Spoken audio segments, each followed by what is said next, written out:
I burst through the conference room door mid-meeting, my heart pounding as I clutched the forgotten client folder Michael had asked me to fetch. There he was, my husband of 8 years, pressed against the glass table with Sophia, our new intern, her skirt hiked up and his hands roaming freely. The blinds were half drawn, but the betrayal hit me like a slap. His wedding ring glinting under the lights as he whispered something dirty in her ear. Time froze. I dropped the folder. Papers scattered everywhere like my trust breaking into pieces. The other executives stared in shock.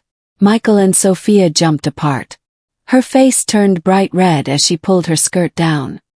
He stammered, "Amelia, this isn't what it looks like." But I knew exactly what it was. I picked up the folder calmly and said, "Meeting's over." As I walked out, whispers followed me. That moment changed everything.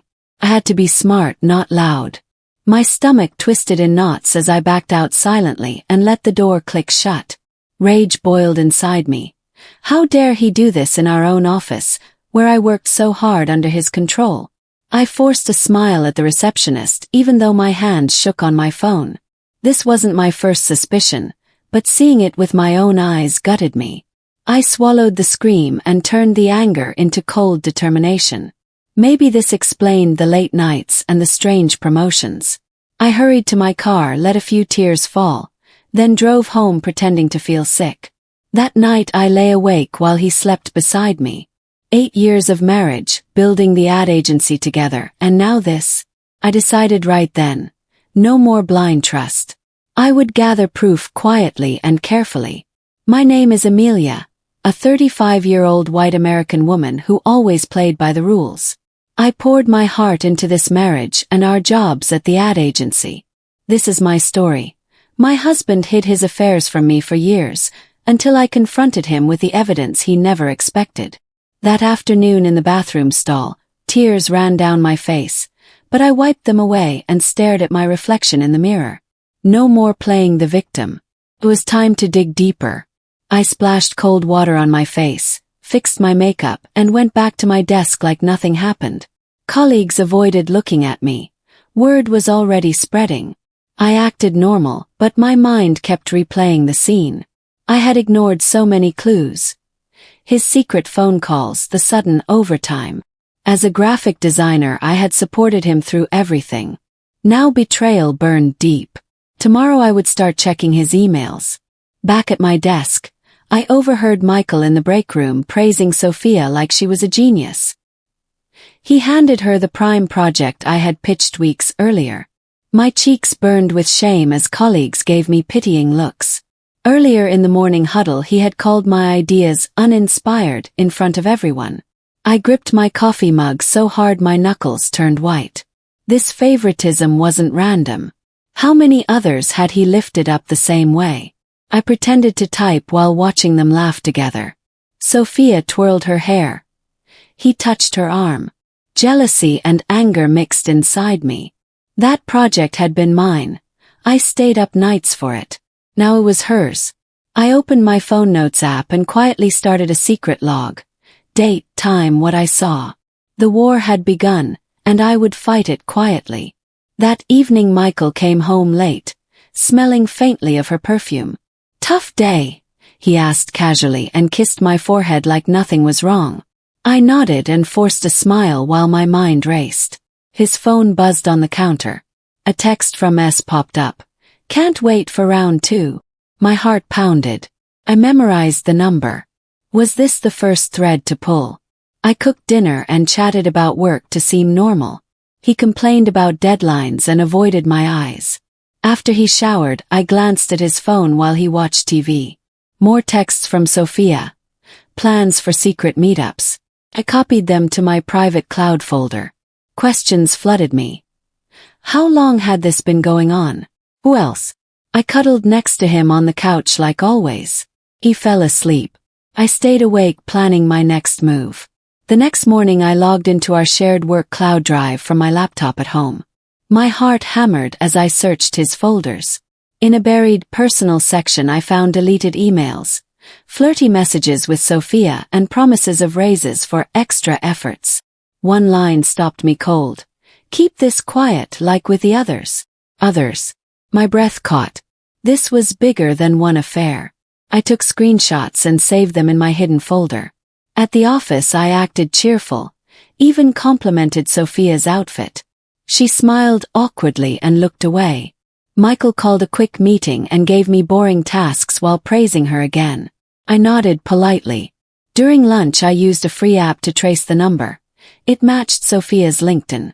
Confirmed. Now I needed to find the others. In the office kitchen I casually chatted with Olivia, a team member who quit suddenly last year.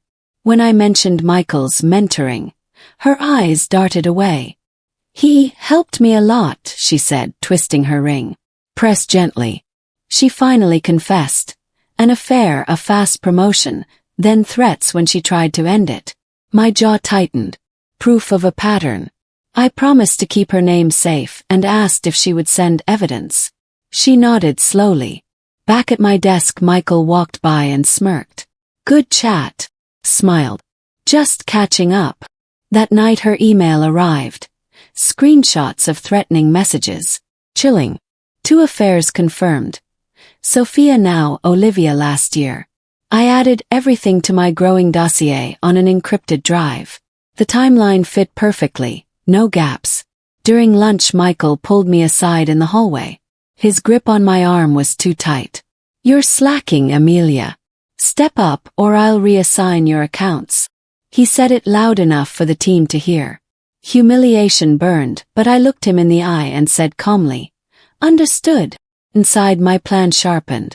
That night I started a secret journal on paper and locked it away. I wrote every detail. Dates, times, witnesses. His threat today went in 2. At home he acted sweet, cooking dinner. I played along but watched closely. His phone rang. Sophia. He stepped outside to talk. I used the moment to check our shared calendar. Mystery meetings, matched hotel dates. I photographed the bruises on my arm from his grip and added the photo to my evidence. I sent an anonymous tip to the company ethics hotline about managerial favoritism.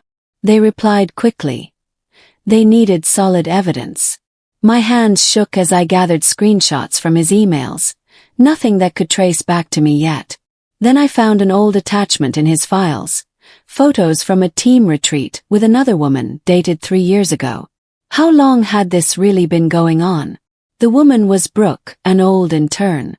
Flirty poses, his arm around her waist. Saved copies. At work Michael announced a team happy hour and invited Sophia specially. Jealousy flared, but I stayed focused. I messaged Brooke on LinkedIn. "Heard about your time here. Can we talk?" No answer yet. The photos proved the affairs went back years. My timeline stayed clean. In the next team meeting Michael praised Sophia's brilliant campaign. My original idea he had stolen. Colleagues murmured, feeling the unfairness, but no one spoke. I bit my lip until I tasted blood while he gave me a smug look. That was the last straw. I scheduled a quiet coffee with an HR advisor I trusted.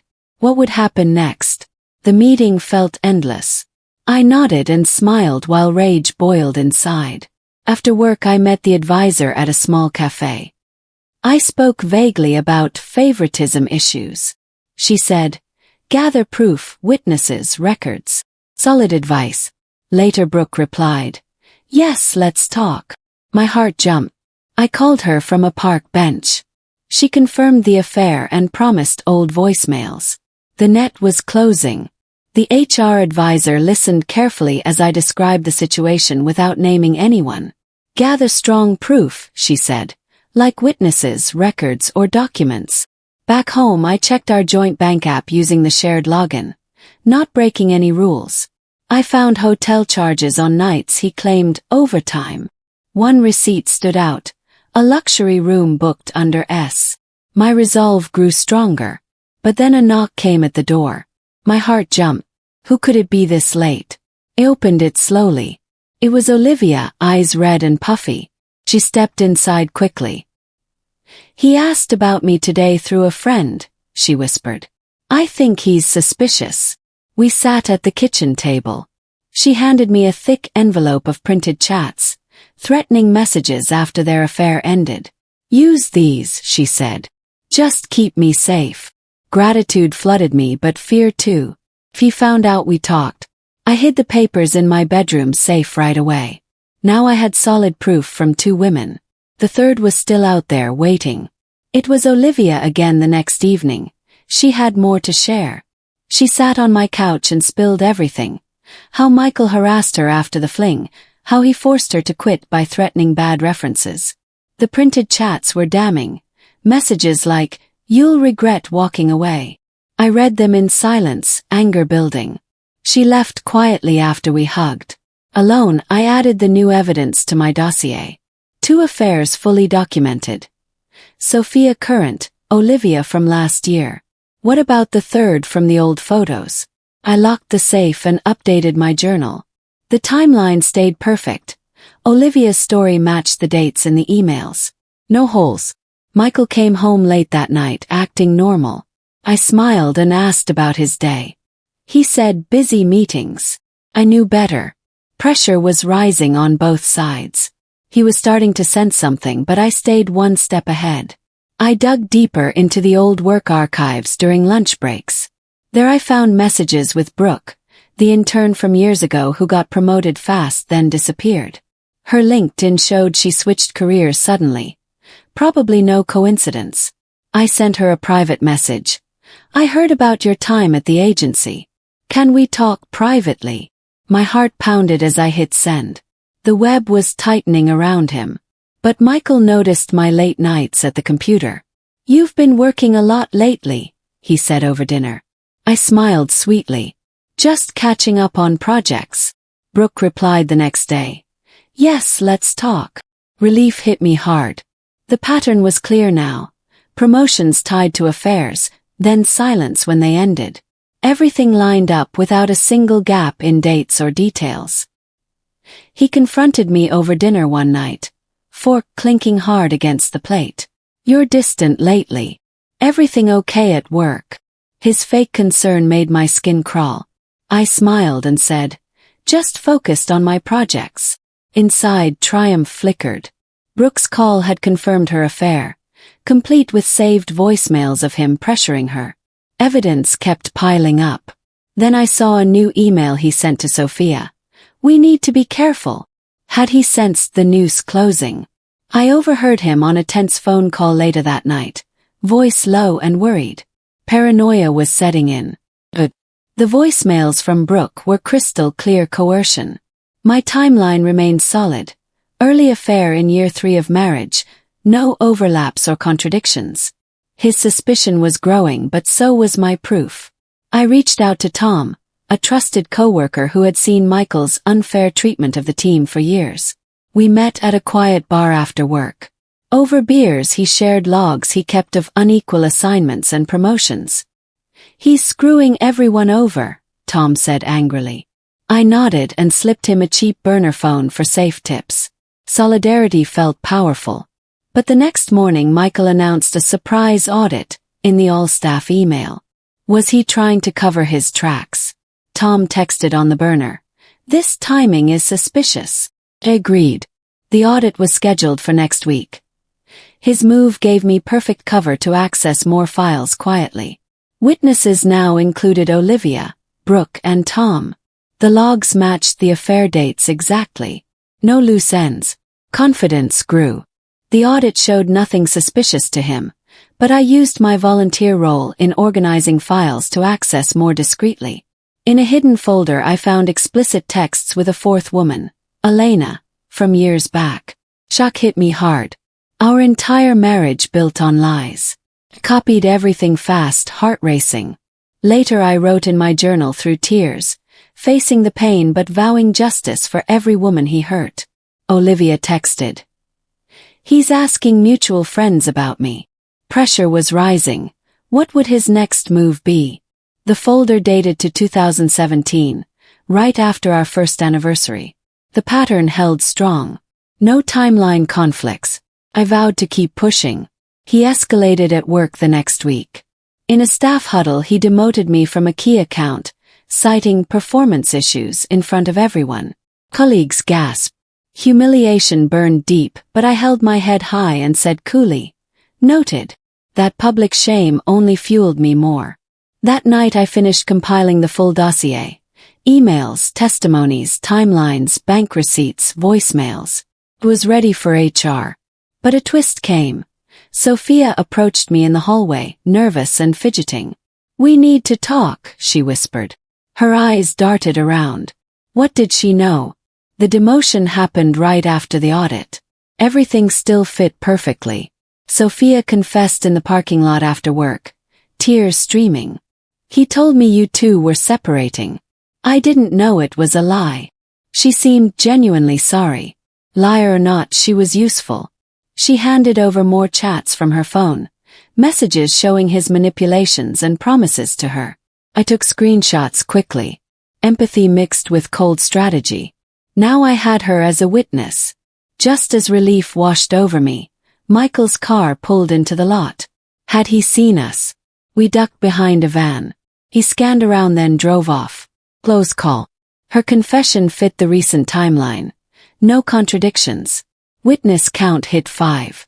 The pieces were aligning fast. He grilled me that night in the kitchen, voice low and threatening. "Staying late again. What's going on?" Suspicion dripped from every word. I played innocent. Just work stuff. My pulse raced. The next day I tried logging into his accounts. They were locked. Too late for him. I had backups of everything. Brooke sent the full recordings of his coercive calls. The noose tightened. Then an anonymous tip came to my burner from Tom. Another flirtation starting with a new hire. The pattern never stopped. I verified it quietly. The grill happened right after Sophia's confession. Locks the next day. Recordings from years ago fit perfectly. The end was near. I investigated the tip and found flirtations with the new hire, Elena, in office chat logs. Subtle but clear. Pattern unbroken. I warned her quietly in the hallway. "Be careful with certain mentors." She nodded gratefully and promised to watch out. Another ally gained. Michael's arrogance peaked when he sent a ranting email to HR defending his leadership, accidentally copied to the whole team. Foolish. I saved it instantly. My dossier became ironclad. Yet that same evening he texted, "Romantic dinner tonight? Trap or last-ditch manipulation?" I replied yes, curious to see his play. At dinner in our favorite Italian restaurant, he held my hand and professed love. But his eyes kept darting to the door. "Let's renew our vows," he said. Pure manipulation. I smiled, toasted with a steady hand. Inside, the final pieces clicked. Financial discrepancies tied his affairs directly to company credit card expenses. That night I submitted the full anonymous dossier to the HR ethics line. Every email, recording, testimony, receipt. Confirmation came fast. Investigation launched. What fallout would hit first? Dinner was day 30. Submission the same night. Ties to expenses matched every affair date. Perfect closure. HR called him in for a closed-door meeting the next morning. He stormed back an hour later, face red, slamming his office door. "Some damn witch hunt," he muttered loud enough for people to hear. I knocked gently. "Everything okay?" He waved me off. Allies texted via burner. He was panicking, deleting files frantically. His arrogance blinded him to the trap. Then a desperate text from him. "We need to talk now. Come home."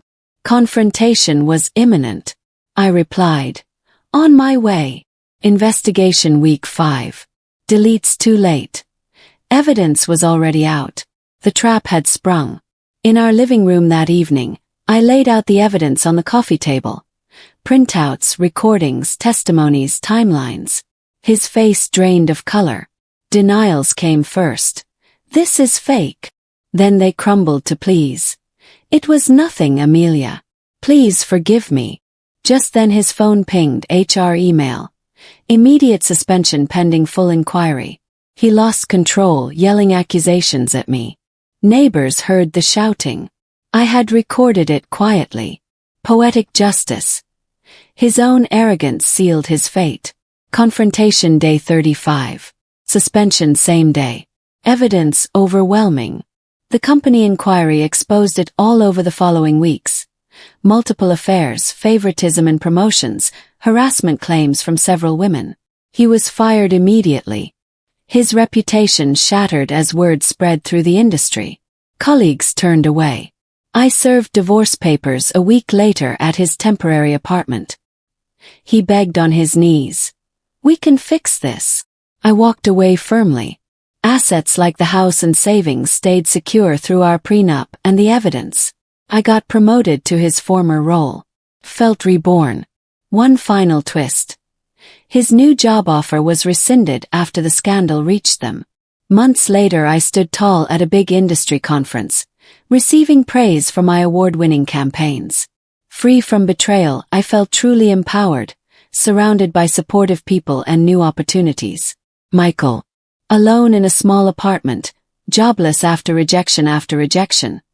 His ego completely broken, all from his own choices. Ladies, know your worth. Don't settle for shadows in love or work. Walk away strong, thrive in your own light, and let justice guide your path to better days. 6 months after everything, I was finally whole.